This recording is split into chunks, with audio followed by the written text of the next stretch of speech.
Senhoras e senhores, boa noite. Começa a Câmara Aberta Sindical, o programa que debate o mundo do trabalho. Hoje, quarta-feira, programa ao vivo. Portanto, você, telespectador, telespectadora que nos assistem, você poderá, fazer perguntas, enviar questionamentos e entrar no debate do tema que nós vamos colocar na roda hoje. O programa, como sempre digo, tem geralmente um tema, assim, um eixo. Não obrigatoriamente, mas hoje nós vamos tratar de um assunto que está mostrado neste retrato da Rede 2014, feito pelo Sindicato dos Especialistas de Educação do Ensino Público Municipal de São Paulo. Portanto, um retrato que reflete a rede municipal. Eu dei uma rápida olhada, viu, professor e professores presentes, e acabei não tendo tempo aqui, mas eu soube que foram 645 gestores que responderam, e tem aqui dados depois sobre o universo de escolas que tem na cidade de São Paulo, dados sobre as condições de trabalho, através do relato, por meio dos relatos dos próprios gestores das escolas. Muito bem, tem números aqui, não vou ficar fazendo debate de numerália, porque ninguém merece, né? Primeiro que é um assunto que a gente não domina, e segundo que o telespectador não merece. Mais importante que os números são os conceitos e o que se extraiu dessa importante pesquisa.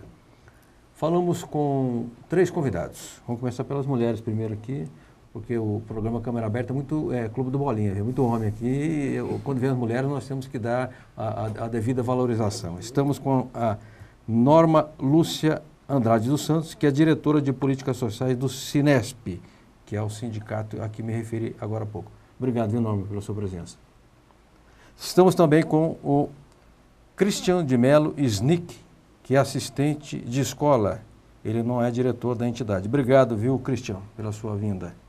E nosso convidado também, João Alberto Rodrigues de Souza, que é o presidente do Sindicato dos Especialistas de Educação do Ensino Público Municipal de São Paulo. Obrigado, João Alberto, pela sua presença.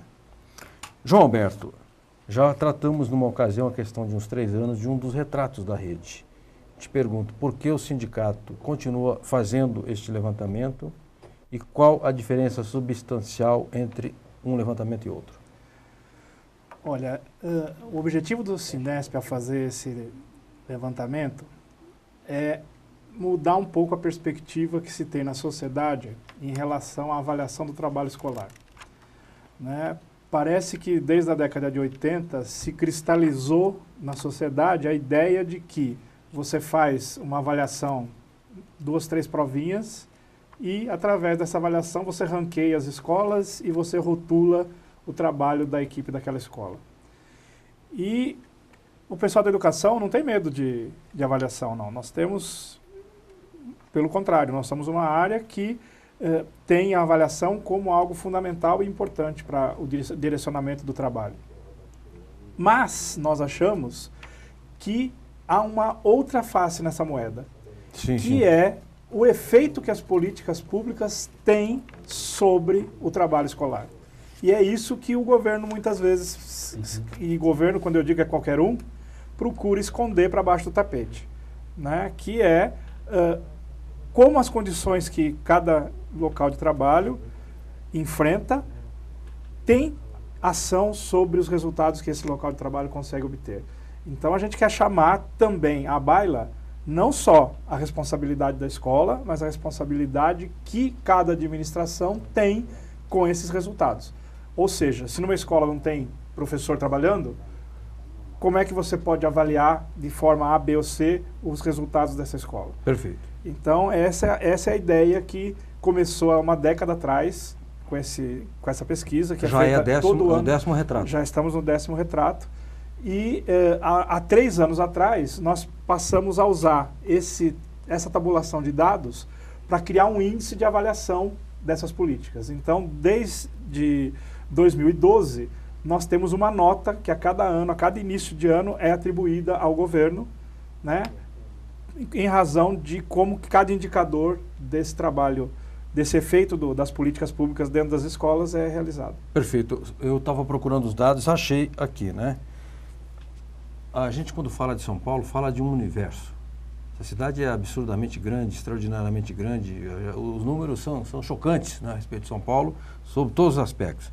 Total de escolas, para vocês terem uma ideia, 3.151 escolas. Rede direta, 1.459 escolas. Eu estou falando da rede municipal.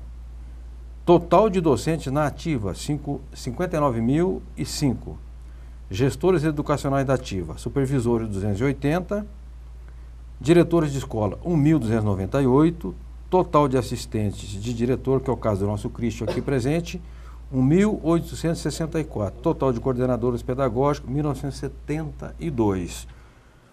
Essa rede, ela tem quase 1 milhão de alunos, 8,2% dos 11,3 milhões de habitantes da cidade.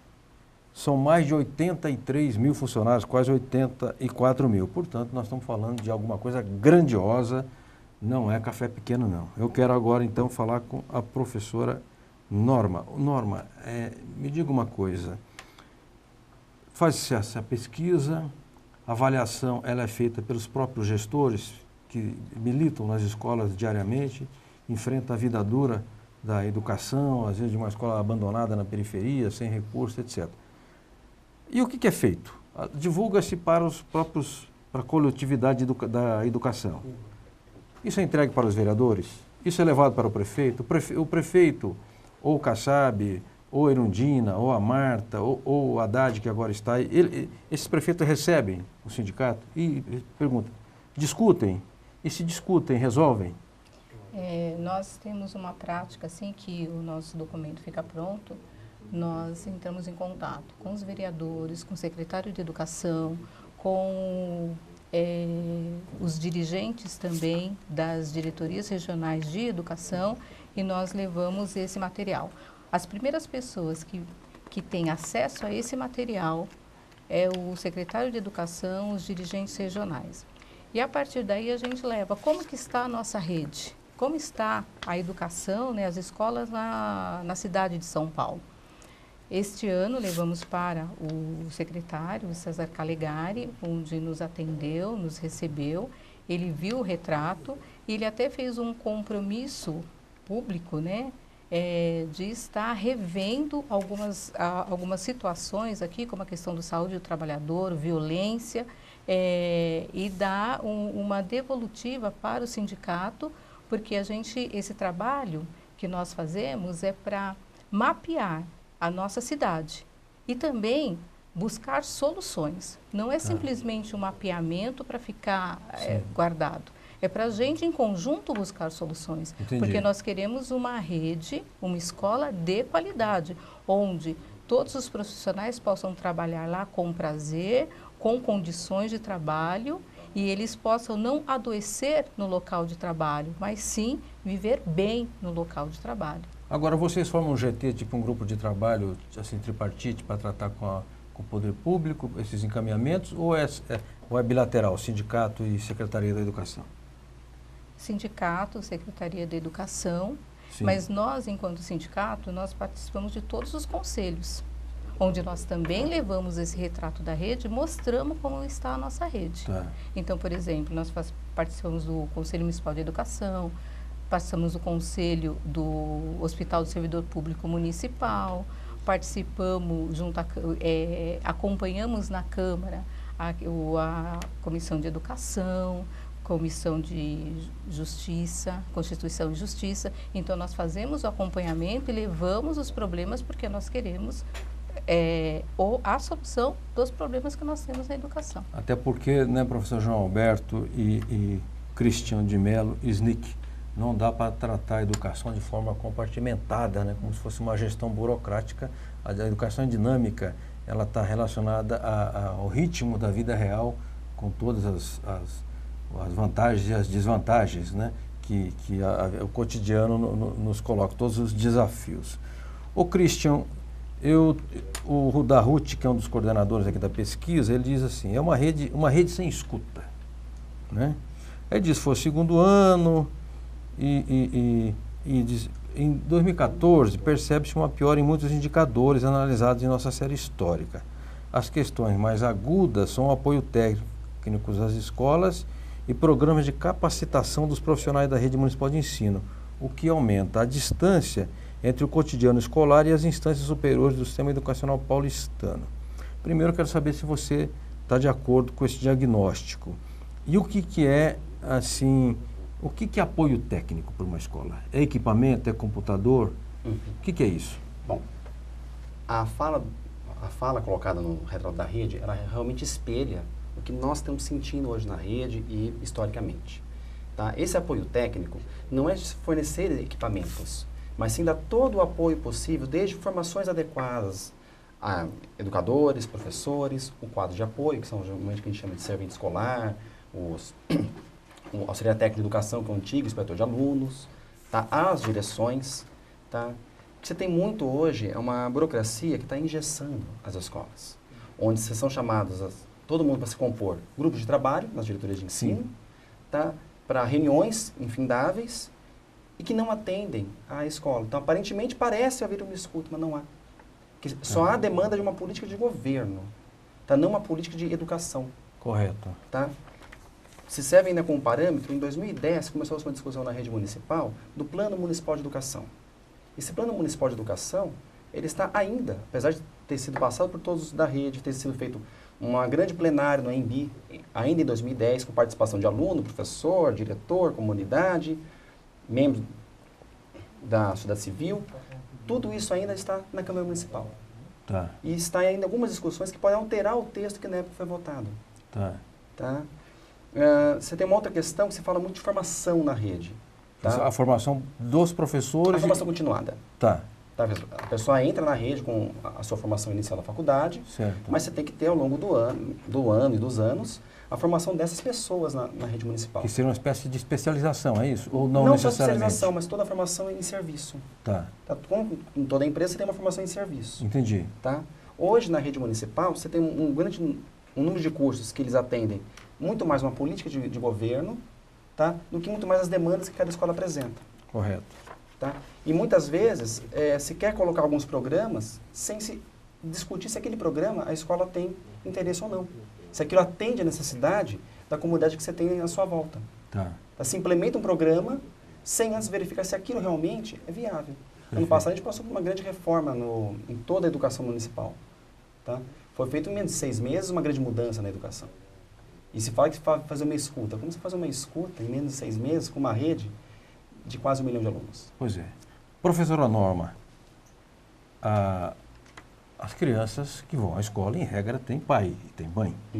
Portanto, há uma família, né? O acompanhamento pela família é importante, não diria que é indispensável, mas é importante para o desenvolvimento da criança. Existem as associações de pais e alunos, etc. Os pais, eles se integram a esses grupos de discussão. Os pais têm conhecimento dessa situação, que eu vi questão de doença aqui, de estafa, etc. Isso chega até ao conhecimento dos pais, e se chega a eles, suscita o poder público a tomar iniciativas, ou eles têm uma posição muito passiva diante disso? A gente percebe que os pais, eles têm condições de avaliar cada escola. Então, assim, se há falta de professor, se há o adoecimento do professor, do gestor, ele consegue ver. Mas numa visão macro da educação, ele não tem, né? Ele não tem. Então, assim, o nosso material, ele é importante porque ele dá uma visão macro de como está a rede na cidade de São Paulo. O pai, ele tem uma visão local, mas ele começa a perceber, né? Se tem falta de professor, o professor está doente, ele percebe que tem alguma coisa ali que não está errado. Se começa a adoecer muitos professores, ele também percebe, porque sim, no Fundamental 1 você tem um professor, mas quando chega no Fundamental 2 você tem vários professores. Se ali vários professores que estão acompanhando o desenvolvimento das crianças começam a faltar porque estão afastados por doença, o pai consegue avaliar e consegue ver no local que está ocorrendo. Correto. Eu quero avisar o João Alberto, a Norma e ao nosso Christian, que agora a gente tem uma sessão chamada Na Linha, e nós vamos falar com o dirigente sindical que não pode vir aqui ao estúdio, então ele dá o seu recado por telefone. Vamos chamar o Na Linha e voltamos já já, ok?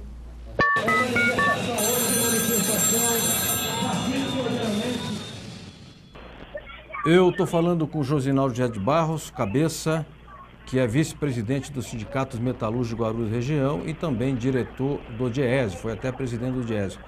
Cabeça, obrigado por você participar do programa e queria já ir direto ao assunto. Ontem, 700 mil metalúrgicos ligados à Força Sindical, por meio de suas entidades representativas, entregaram a pauta de reivindicações na Fiesp. Os metalúrgicos buscam o 11º ano de aumento real consecutivo. Você está otimista? Você acha que dá ou está difícil? Boa noite, João. Boa noite a todos aí do seu programa, da Câmara Aberta Sindical. Eu acho que otimismo a gente tem que buscar de acordo com a necessidade. E nós, dirigentes sindicais, nós temos que estar sempre otimistas do ponto de vista de avançar, porque a gente vê muito discurso de crise, mas nós sabemos que as maiores 300 empresas do Brasil divulgaram seu balanço com lucro no primeiro semestre e as demais nada mais é do que prestadoras de serviço dessas grandes empresas que também tiveram como lucrar. E aí a gente vai buscar o 11º ano de aumento real para a categoria metalúrgica. Nós não podemos acreditar no discurso da crise. Cabeça, ontem houve a entrega, quando eu digo ontem, terça-feira, na Fiesp, mas parece que hoje se entregou a pauta também num outro sindicato patronal. Te pergunto, qual sindicato que foi e que expectativa que você tem em relação a esse segmento patronal? Bom, ontem entregamos lá na Fiesp para o grupo 19.3 e para mais 3 grupos que também compõem a convenção coletiva e a database agora em novembro. E hoje nós entregamos no Sindipesas, que é o maior grupo, o grupo patronal, que atende as autopeças ligadas às montadoras. E aí a gente espera que com essa entrega da pauta de hoje, a gente já comece a marcar reuniões para começar as negociações. Correto. Porque sendo o maior grupo, a gente vai primeiro atacar nesse grupo maior que puxa as negociações. Agora, cabeça, o sindicato é, digamos, a linha de frente, mas tem que ter, não existe vanguarda sem retaguarda. A retaguarda são os trabalhadores. Como é que está a mobilização na base? Você acha que se chamar a categoria metalúrgica, Guarulhos, Arujá, Mariporã e Santa Isabel, o pessoal vai à luta ou está intimidado? Ô João, é o seguinte, a data base, a campanha salarial, ela é feita nas principais empresas, onde existe empresários ligados ao setor patronal. É quem assina a convenção coletiva, é quem tem voz e tem vez. E essas grandes empresas, incluindo as multinacionais, elas têm muita gordura para queimar porque ganharam muito dinheiro até o meio do ano. Os trabalhadores dessas empresas estão mobilizados. Nós fizemos uma assembleia sexta-feira, ele lotou o auditório do sindicato, e esses trabalhadores eles não vão aceitar ficar sem aumento de salário. Então nós estamos confiantes de que as metalúrgicas, as multinacionais da nossa base, elas vão ter que sentar para negociar, não tem como. Os trabalhadores não vão aceitar o discurso deles, não. Perfeito. Josinaldo José de Barros, cabeça, muitíssimo obrigado pela sua participação. Um abraço a todos e boa sorte na campanha salarial dos metalúrgicos de todo o estado de São Paulo. Obrigado, João, e bom trabalho aí e um abraço a todos. Muito bem, voltamos com Câmara Aberta Sindical, o programa que debate o mundo do trabalho. Há um programa no Brasil que debate o mundo do trabalho, hein? Na TV brasileira. Este aqui por acaso, né? Porque não há espaço, infelizmente, as questões de interesse da classe trabalhadora não são colocadas com a devida importância pela nossa imprensa, né? Quando tem notícia ruim a respeito de um sindicato, por razões que não vêm ao caso, aí sai que nem saiu ontem no Globo uma página inteira. Mas quando uma categoria faz uma greve por um motivo justo ou faz este assunto aqui, não... Será que terá a página inteira na Folha de São Paulo, professor João Alberto? Se houver algum interesse lá no Otavinho Frias? A gente tem tido ao longo dos anos algum respaldo da mídia, principalmente quando tem algum tema polêmico que aparece no retrato. Mas este ano, que é um ano eleitoral, parece que a coisa fica mais devagar. A Folha de São Paulo teve um grande editor de educação que era o Perseu Abramo. Eu conheci, quando entrei na Folha como estagiário, o Perseu era o editor de educação. Hoje eu não sei nem se tem editoria de educação mais, mas havia, não tem, né? Havia e era realmente uma editoria muito ativa e muito boa. Por falar em educação, né? O Christian estava falando dos problemas, o professor colocando aqui os dados da pesquisa, a professora Norma fazendo seus comentários, e eu vou me lembrando de professores ilustres e como a educação ela é historicamente relegada no Brasil e como a perseguição aos formuladores da educação brasileira. Eu estava fazendo uma lista aqui, eu me lembrei, só de Itacuja, a ditadura, caçou Anísio Teixeira, Brizola, que era o estadista da educação, foi banido, Darcy Ribeiro, o Paulo Freire, o Celso Furtado e tantos outros. Então, toda vez, porque a educação não é uma coisa abstrata, essa bobagem liberal da educação, depois meritocracia, todos criam condições iguais, bobagem. O que eu considero importante é aquele projeto que tinha o Darcy Ribeiro do CIEPS, né? Aquilo sim, porque dava formação educacional e dava formação também cidadã. Eu não vou me meter a falar de educação aqui, que é um assunto que eu não entendo. Professor, já vem aqui algumas observações da produção e também de telespectadores.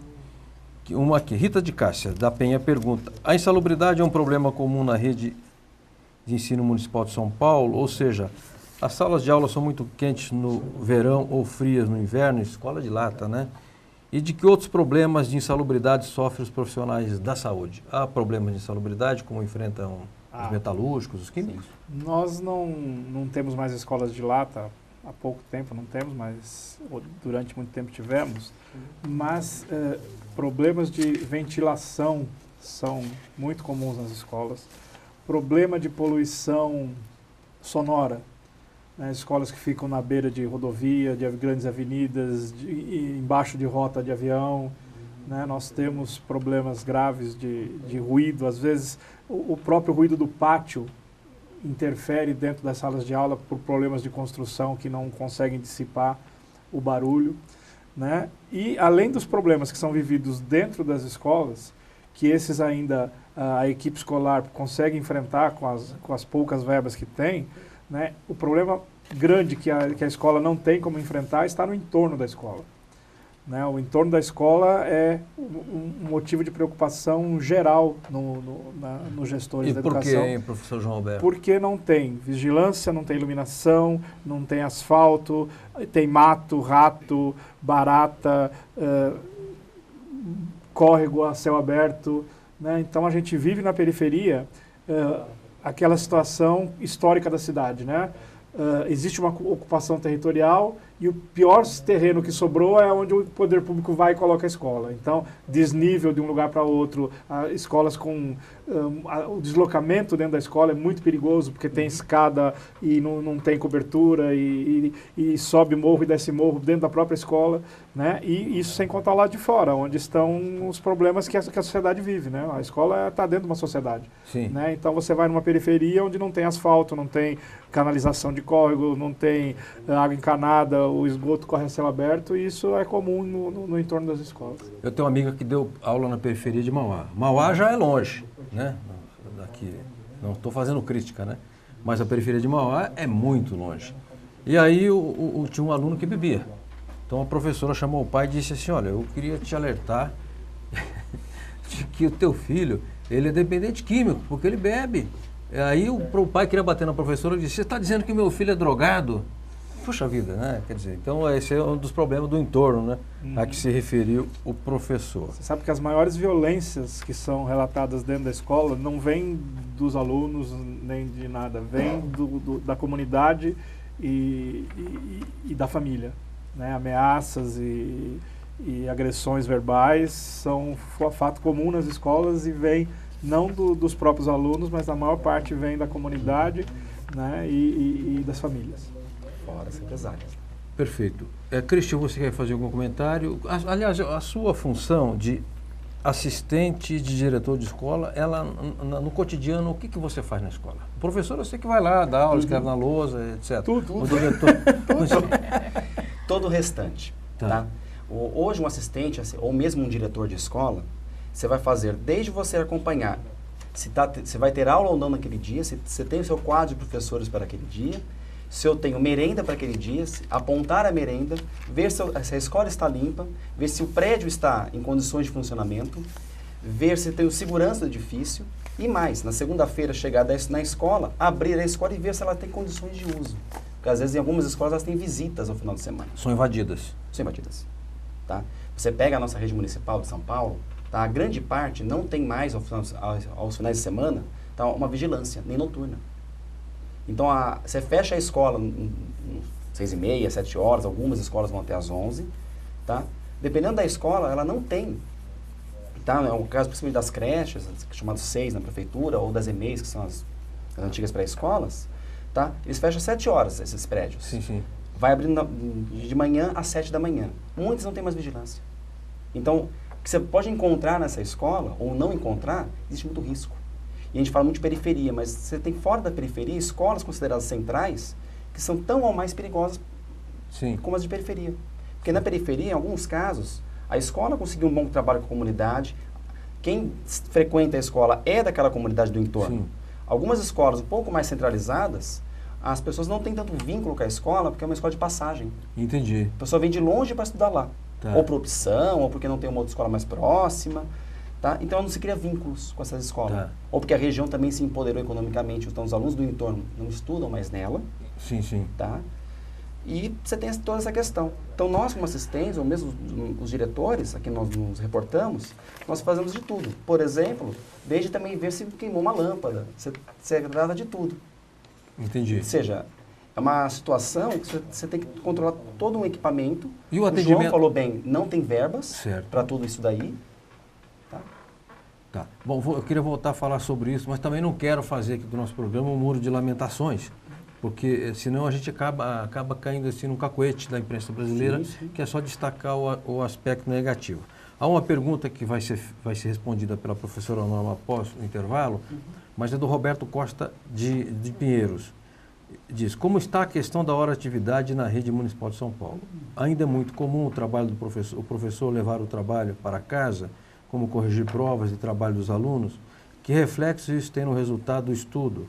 O que o sindicato está fazendo para que a hora-atividade seja efetivamente respeitada?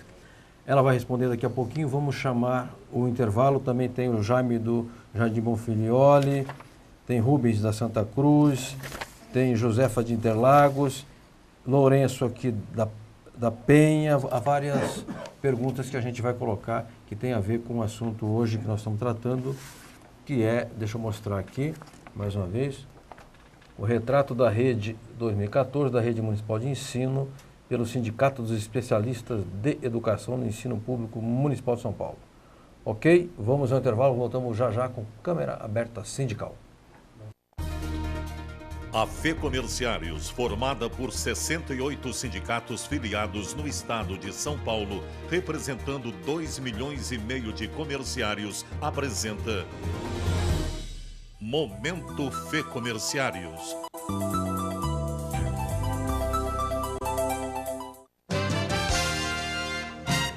Na tarde do dia 4 de setembro, dirigentes dos 68 sindicatos filiados à FEComerciários se reuniram em São Paulo para falar sobre a Convenção Coletiva de Trabalho 2014-2015 e assuntos gerais. A presidente em exercício da Federação, Lia Marques, coordenou os trabalhos do Colégio de Presidentes com membros da Comissão de Negociação. No total, cerca de 100 pessoas estavam na reunião. No dia 4 de setembro, aproximadamente 1.300 pessoas prestigiaram o primeiro concurso Miss Comerciária de Araras. A mais votada pelos jurados foi Jennifer da Silva. O jovem presidente dos Sincomerciários, Danilo Sanches de Arruda, aproveitou a doação de uma moto 0 km doada pela FEComerciários e fez o sorteio entre os associados presentes, além de TVs, fogões, micro-ondas e DVDs. Representou a FEComerciários o diretor Roberto Previde, presidente dos Sincomerciários de Piracicaba. No sábado, dia 6 de setembro, foi a vez do presidente Rui Queiroz de Amorim de Sorocaba organizar o concurso e eleger sua representante no Miss Comerciária Paulista 2014. Ela é Mariana Eduarda de Oliveira. Representou novamente a diretoria da FEComerciários, Roberto Previde.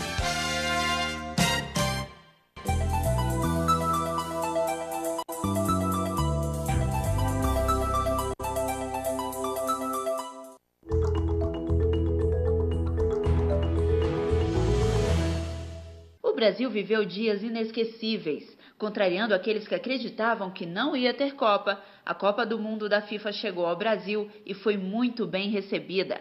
Nós nos preparamos, decoramos as cidades, entregamos as obras que faltavam e, de acordo com dados do Ministério do Turismo, recebemos mais de 1 milhão de turistas estrangeiros. Nos primeiros dias do evento, alguns estados registraram uma ocupação nos hotéis de mais de 92%.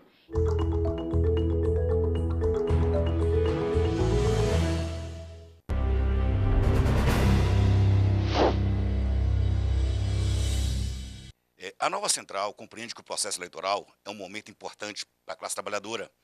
Está em jogo o destino da nação.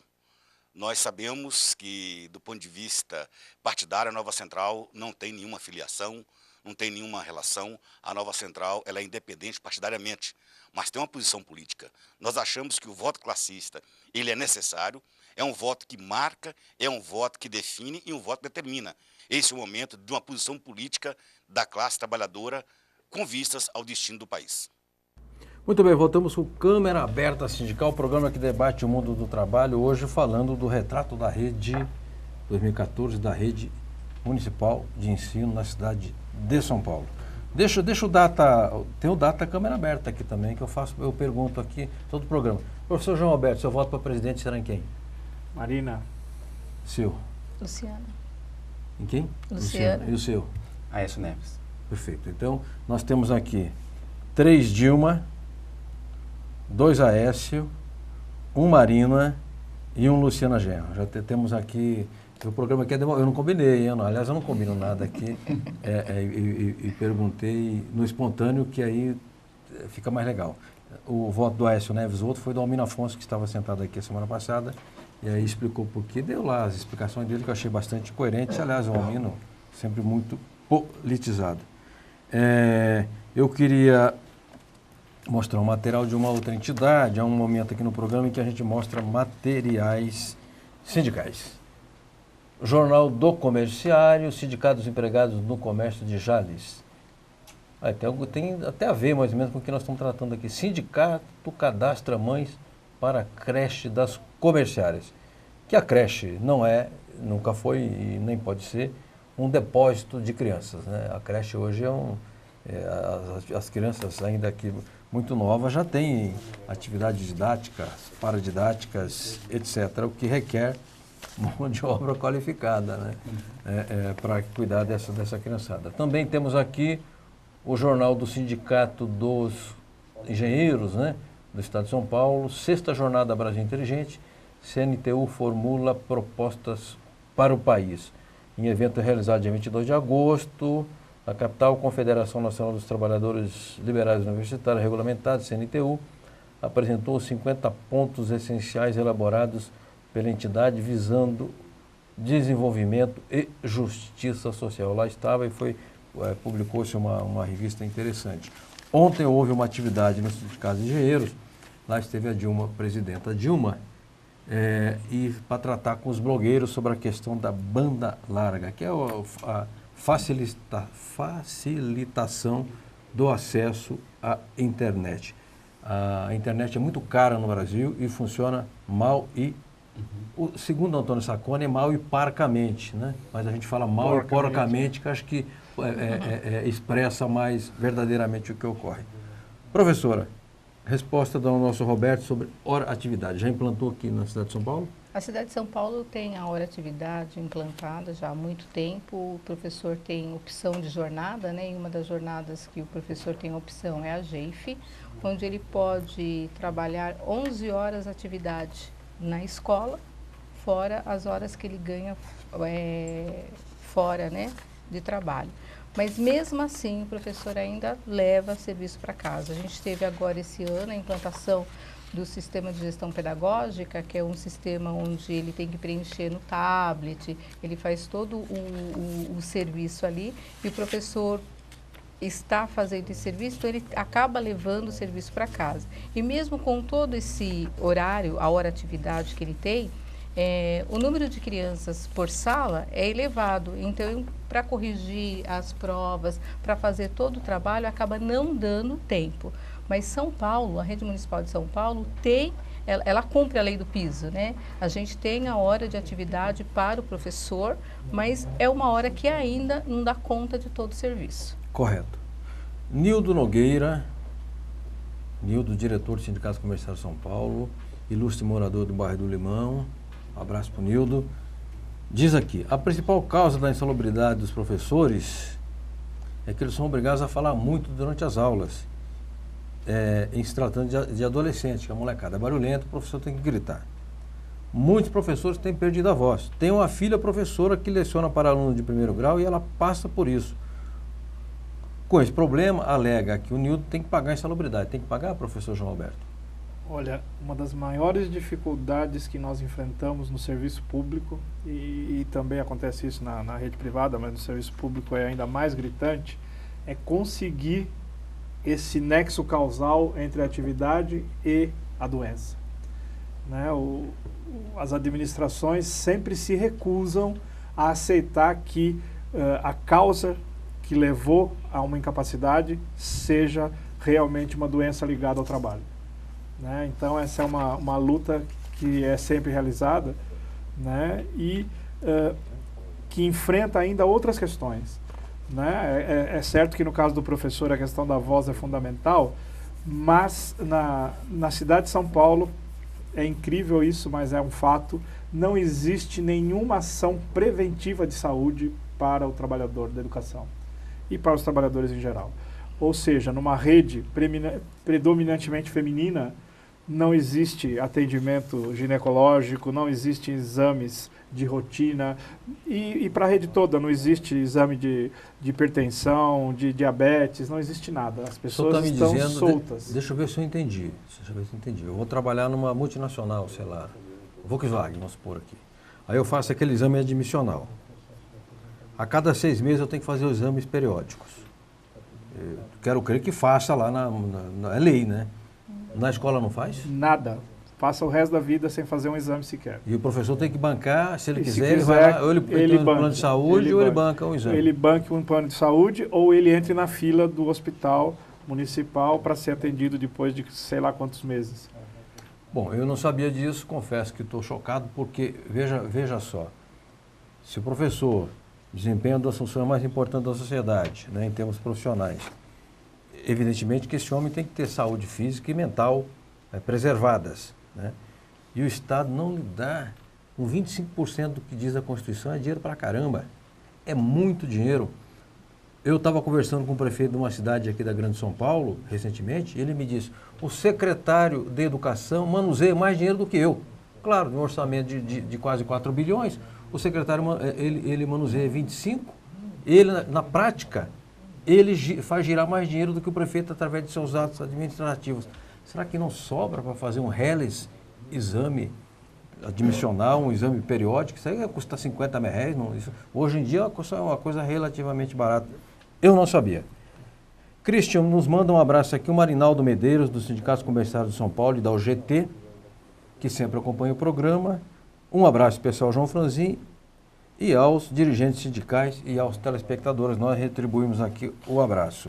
E o Jaime do Monfilioli, que ele tem como se diz, carteirinha de sócio honorário aqui, ele participa de todos os programas. Ele quer saber, acho que não é só o Jaime, hein? Como diria o povo quer saber. Por que o ensino público consegue alfabetizar, mas muitos alunos não conseguem entender aquilo que leem, tornando-se na prática analfabetos funcionais? Isso ocorre verdadeiramente? E por quê? Tá. Quando você coloca a questão do apoio da família, tá? O aluno, quando ele chega na rede municipal, tá? Não basta somente o professor, tá? Você precisa muito também de um apoio da família, tá?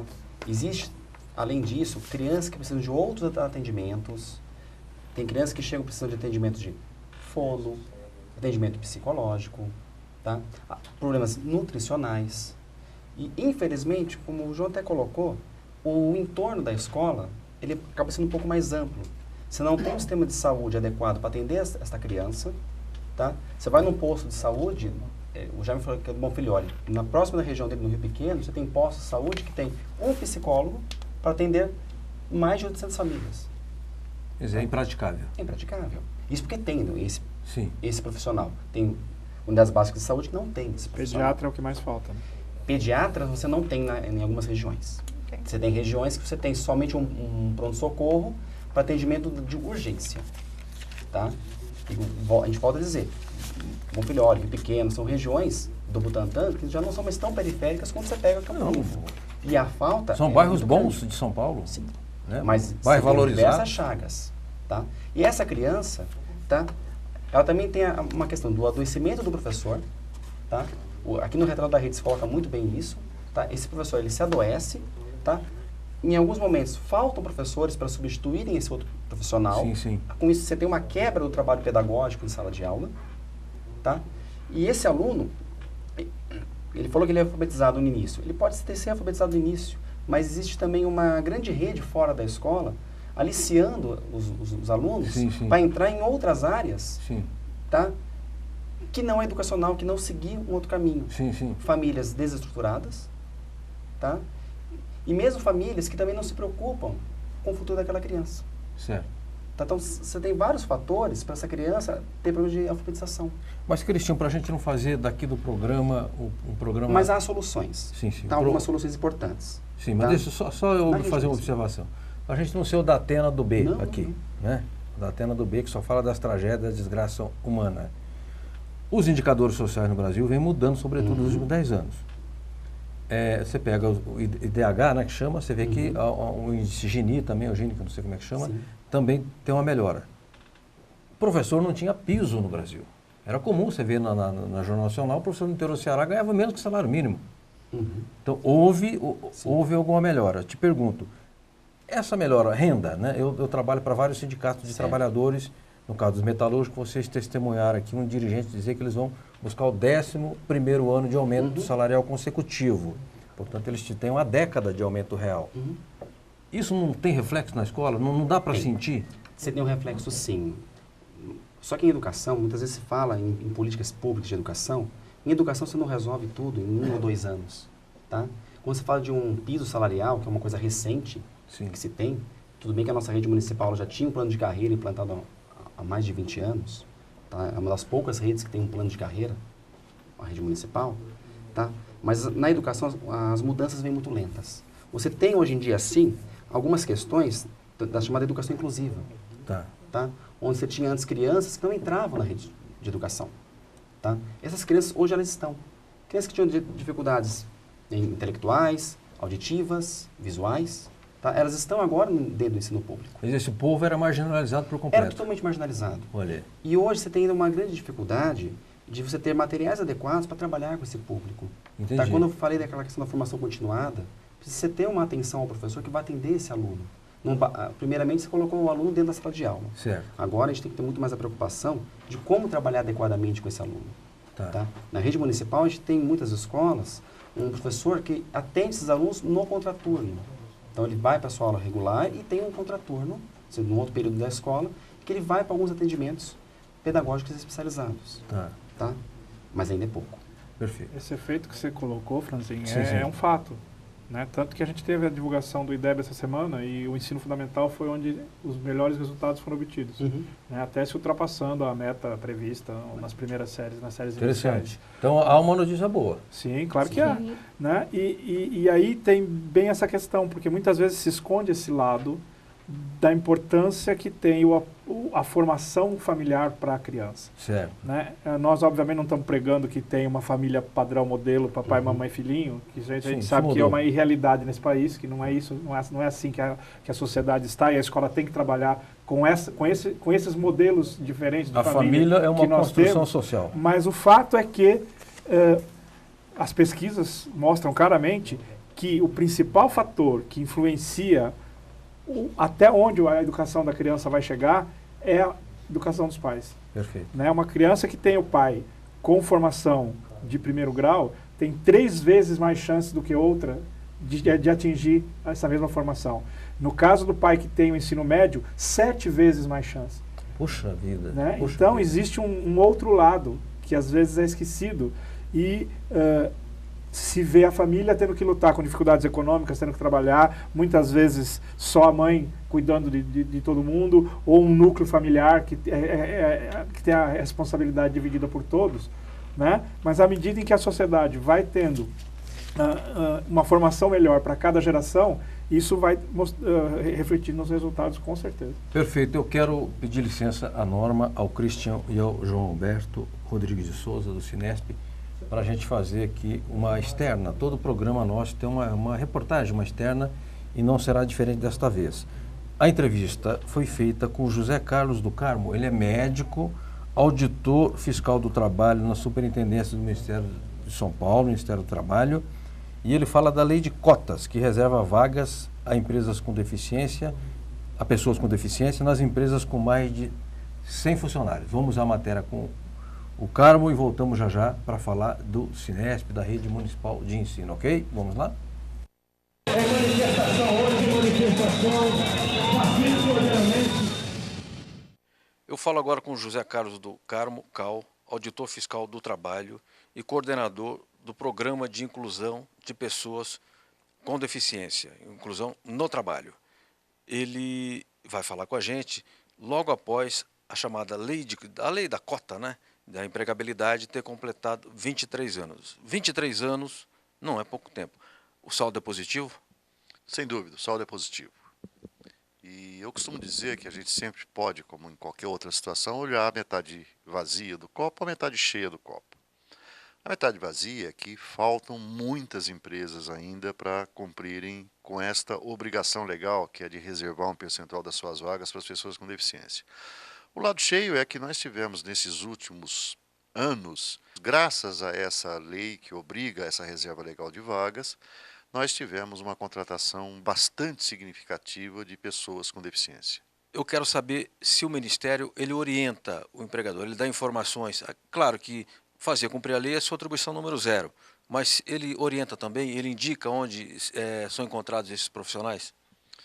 Então, é importante frisar que, de fato, o nosso papel, a nossa missão institucional é zelar pelo cumprimento da legislação trabalhista, dentre outras questões, pelo cumprimento da lei de cotas. E o que nós temos feito é buscar, sim, colaborar com as empresas para que elas cumpram com esta sua obrigação. Inclusive, criamos, eu acho importante divulgar, a Câmara Paulista pela Inclusão da Pessoa com Deficiência no mercado formal de trabalho. É um espaço aberto dentro do Ministério do Trabalho, da Superintendência aqui em São Paulo, do qual pode participar qualquer instituição e empresa. A única obrigação é que seja favorável ao direito ao trabalho das pessoas com deficiência.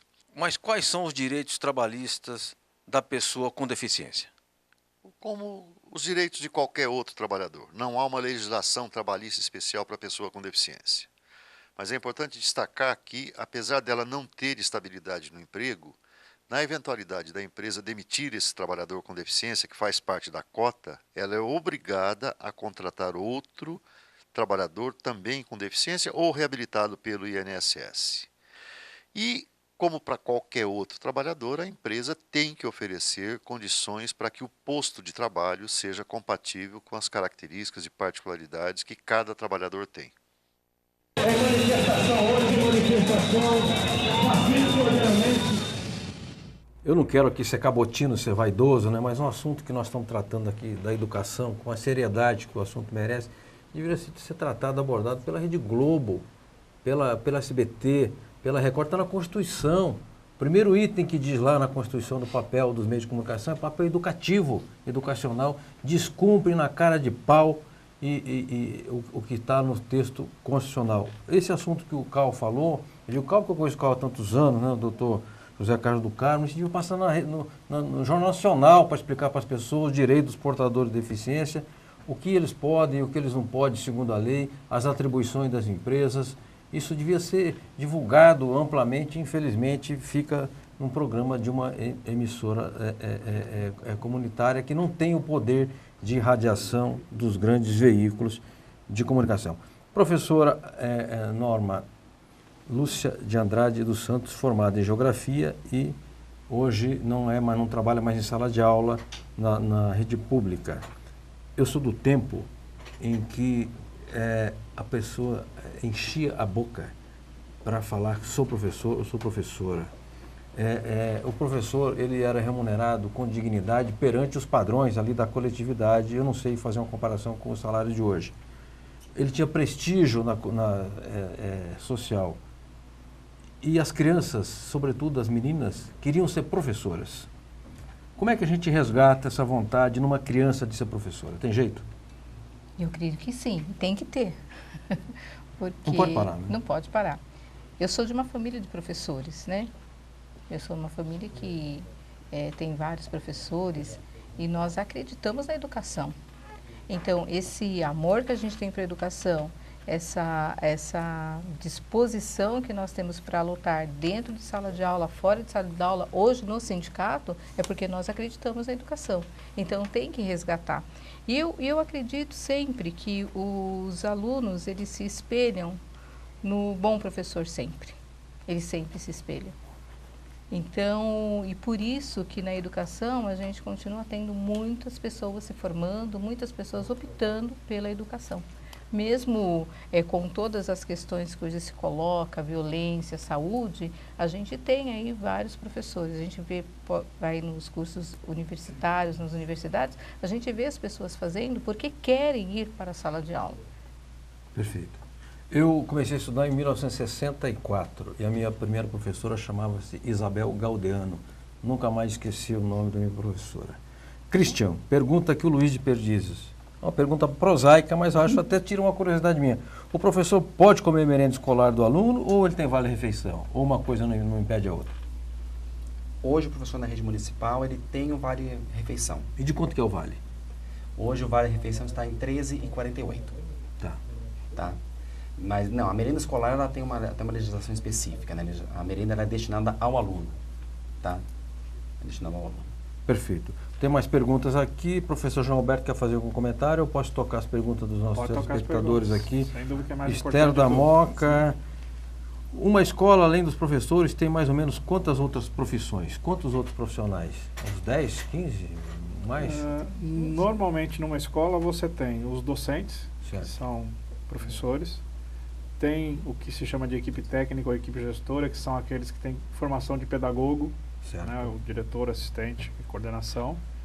Né? E você tem o pessoal de nível médio, que é o pessoal que trabalha em secretaria, e alguns que ainda são do nível de educação básica, o ensino fundamental, que trabalham no apoio de merenda e de inspeção de aluno. Mas hoje, basicamente, esse trabalho de merenda está terceirizado. Então, praticamente estão extinguindo com essa categoria no ensino municipal. Aqui em São Paulo, a merenda é terceirizada? Quase 98% das escolas está tudo terceirizado. Da vigilância, merenda, tudo. Perfeito. Me avisam aqui que falta um minuto, hein? O assunto de educação ele é palpitante, tem muitas perguntas. Quando a gente debate aqui previdência e educação, bate recorde de perguntas nos programas. Então, aqui, em deferência à presença feminina minoritária aqui na bancada, eu queria deixar o encerramento do programa à nossa professora Norma Lúcia Andrade dos Santos, diretora de Políticas Sociais do Cinesp. Você faça as considerações finais, por favor. Eu queria agradecer a oportunidade, né, do Cinesp poder estar aqui falando do retrato da rede. Esse é um documento que para nós do Cinesp é muito importante, porque ele traz o retrato da rede municipal, mas ele também procura, juntamente com o governo, soluções para os problemas da educação, porque nós defendemos uma educação de qualidade. Nós defendemos uma escola onde todos tenham o direito de estudar e o direito legítimo de estudar, de aprender e de permanecer, né? Porque hoje a questão de permanência na escola é muito importante. Não basta apenas dar o acesso, mas a gente tem que dar condições de permanência para o aluno e também de permanência para esse profissional que tem sofrido com violência, que tem sofrido com a saúde, que tem passado por grandes problemas. A gente quer que esses problemas sejam amenizados. A gente sabe, numa cidade do tamanho de São Paulo, os problemas não serão solucionados, mas tem que ser amenizado para que esse profissional tenha melhores condições de trabalhar e poder dar melhores aulas com mais qualidade para os seus alunos. Muito bem, chegamos ao final de mais um Câmara Aberta Sindical, um pouco suados aqui hoje porque o ar-condicionado pifou, né? Mas se todos os problemas do mundo fossem o ar-condicionado em um programa de TV durante uma hora, seria uma beleza, né?